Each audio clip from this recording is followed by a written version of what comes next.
అద్దంలో డబ్బు. మర్యాద రామన్న కథలో 3వ కథ మీకోసం. అందరికీ నమస్కారం. మన చిన్ననాటి చందమామ కథలు, పంచతంత్ర కథలు, పేదరాశి పెద్దమ్మ కథలు, మంచి నీతిని నేర్పే మోరల్ స్టోరీస్, ఇంకా మనసుకు నచ్చే ఎమోషనల్ స్టోరీస్, ఇలా అన్ని రకాల కథలను ఈ కథ మీకోసం మీ ముందుకు తెస్తోంది. ఈ కథలను మీరు తప్పకుండా వినాలంటే మా ఛానల్ని సబ్స్క్రైబ్ చేసుకోండి. మా కథలను లైక్ చేయండి, కామెంట్ చేయండి, ఇంకా మీ ఫ్రెండ్స్ అండ్ ఫ్యామిలీకి షేర్ చేయండి. మీ సపోర్ట్ మాకు తప్పకుండా కావాలి. దయచేసి మా ఛానల్ని సబ్స్క్రైబ్ చేసుకోండి. ఇక కథ మొదలెడదామా? సత్తుపల్లి అనే గ్రామంలో బుద్దయ్య అనే గ్రామస్తుడు భార్యాబిడ్డలతో జీవిస్తున్నాడు. పేరుకు తగ్గట్టు బుద్ధుడంతటి మంచివాడతను. బుద్దయ్య ఇంటికి పొరుగున రంగయ్య అనే షావుకారున్నాడు. బుద్దయ్య ఎంత మంచివాడో రంగయ్య అంత చెడ్డవాడు, స్వార్థపరుడు. బుద్దయ్య మరదలికి పెళ్లి కుదిరింది. పెళ్లికి రావడానికి చదివింపులకి చేతిలో చిల్లి గవ్వ కూడా లేదు. ఏం చెయ్యాలో అర్థం కాలేదు బుద్దయ్యకి. రాత్రంతా ఆ విషయం గురించే ఆలోచిస్తూ పడుకున్నాడు బుద్దయ్య. ఆ రాత్రి అతనికి ఓ కల వచ్చింది. ఆ కలలో అతను అప్పు కోసం రంగయ్య దగ్గరికి వెళ్ళి అడిగాడు. అడిగిందే తడవుగా రంగయ్య బీరువాలోంచి డబ్బు తెచ్చి అతని చేతిలో పెట్టాడు. తెల్లారి లేచాక తనకొచ్చిన కల గురించి భార్యకు చెప్పాడు. భార్య ఆలోచించి, తెల్లవారుజామున వచ్చిన కలలు నిజమవుతాయంటారు. మనకి ఈ సమయంలో అప్పెవరిస్తారు? నీ కల వల్ల నిజం తెలిసింది. నువ్వు వెంటనే వెళ్ళి రంగయ్యకు మన అవసరం చెప్పి డబ్బు అప్పు అడుగు అంటూ చెప్పింది. సరే, ప్రయత్నం చేస్తాను అంటూ అప్పటికప్పుడు బయలుదేరి రంగయ్య దగ్గరికెళ్ళి తన అవసరం చెప్పి డబ్బు అప్పు ఇవ్వమని అడిగాడు. బుద్దయ్య, నీకు డబ్బు ఇవ్వాలనుంది, కాని చేతిలో చిల్లి గవ్వలేదు అన్నాడు. బుద్దయ్య తనకొచ్చిన కల గురించి చెప్పి, కలలోలాగా నేను అడగగానే డబ్బు తెచ్చి ఇస్తావనుకున్నాను. నువ్వేంటి చిల్లి గవ్వ కూడా లేదంటున్నావు అన్నాడు అమాయకంగా. నీకు కలలో డబ్బు ఇచ్చానా అని అడిగాడు రంగయ్య. అవును, అందుకే నీ దగ్గరికి అప్పు కోసం వచ్చాను.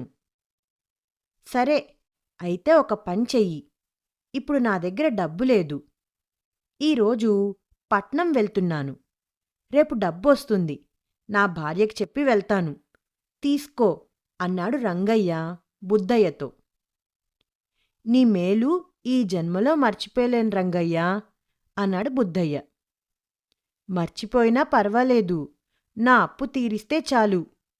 అవును, రేపు నేనుండను కదా, ఆ అప్పు పత్రం ఇప్పుడే నువ్వు రాసిస్తే బాగుంటుంది అన్నాడు రంగయ్య.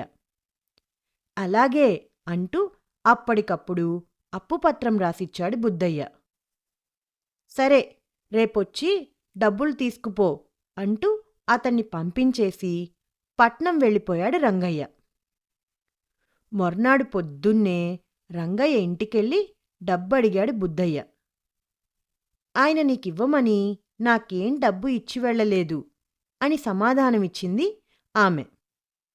దాంతో ఏం చెయ్యాలో తోచక భార్య చెవికమ్మలు తెలిసిన వాళ్ళ దగ్గర తాకట్టు పెట్టి ముందు ఆమెను పంపుతూ రంగయ్య రాగానే డబ్బు తీసుకువస్తా అన్నాడు.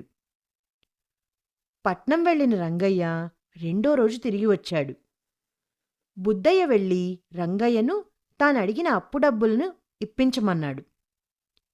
అదేంటి బుద్దయ్యా, మొన్న నువ్వు డబ్బు తీసుకునే కదా నాకు అప్పుపత్రం రాసిచ్చావు అంటూ ఆశ్చర్యంగా అడిగాడు రంగయ్య.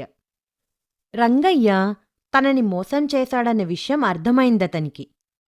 సరాసరి పంచాయతీ పెద్దల దగ్గరికెళ్ళి జరిగిందంతా చెప్పాడు. వాళ్ళందరికీ బుద్దయ్య మంచితనం, రంగయ్య చెడ్డతనం రెండూ తెలుసు. అందుకనే, బుద్దయ్యా, నువ్వు ఈ విషయంలో మన ఊరిలో పంచాయతీ పెట్టకు. అలా పెడితే రంగయ్య దగ్గర అప్పుపత్రం ఉంది కనుక నువ్వతనికి అప్పు చెల్లించాల్సిందేనని మేమంతా తీర్పు చెప్పాల్సి ఉంటుంది. శివపురం వెళ్ళి మర్యాద రామన్నని కలిసి విషయం చెప్పు ఆయనైతే ఏదో ఒక ఉపాయంతో రంగయ్య మోసం బట్టబయలుచేసి నిన్ను కాపాడుతాడు అంటూ సలహా చెప్పారు. అంతకంటే చేయగలిగేందేం లేదు కనుక శివపురం చేరి రామన్నకు జరిగిన విషయం మొత్తం వివరించాడు బుద్ధయ్య. బాగా ఆలోచించిన రామన్న రంగయ్యకు కబురు పెట్టాడు. రంగయ్య వచ్చి రామన్నకు నమస్కరించి నిలబడ్డాడు. మరేం లేదు రంగయ్య, ఈ బుద్ధయ్య నీ దగ్గర అప్పు తీసుకున్నాడటగా. ఆ అప్పు బుద్ధయ్య తీర్చలేక బాధపడుతుంటే నేను ఆ అప్పును తీర్చినట్లు నాకు కల వచ్చింది. నాకు వచ్చిన కల నిజమో కాదో తెలుసుకుందామని ఈ బుద్ధయ్యను పిలిపించాను. ఇతను నిజమేనన్నాడు. నీ డబ్బులు నీకిచ్చేస్తాను, తీసుకొని అప్పుపత్రం ఇచ్చేసెయ్యి అన్నాడు. ఊరికనే డబ్బొస్తోంది కదా అని వెనకా ముందు ఆలోచించకుండా అలాగేనయ్యా, అదంతా మీ దయ అన్నాడు వినయంగా. రామన్న తన పక్కనున్న యువకులకి సైగ చేశాడు. వెంటనే వాళ్ళు ఓ నిలువుటద్దం తీసుకెళ్లి రంగయ్య పక్క నిలబడ్డారు. రామన్న లేచి అద్దం దగ్గరకొచ్చి బుద్ధయ్య రాసిన అప్పుపత్రం సరిపోను డబ్బును ఆ నిలువుటద్దంలో కనిపించేలా పట్టుకున్నాడు.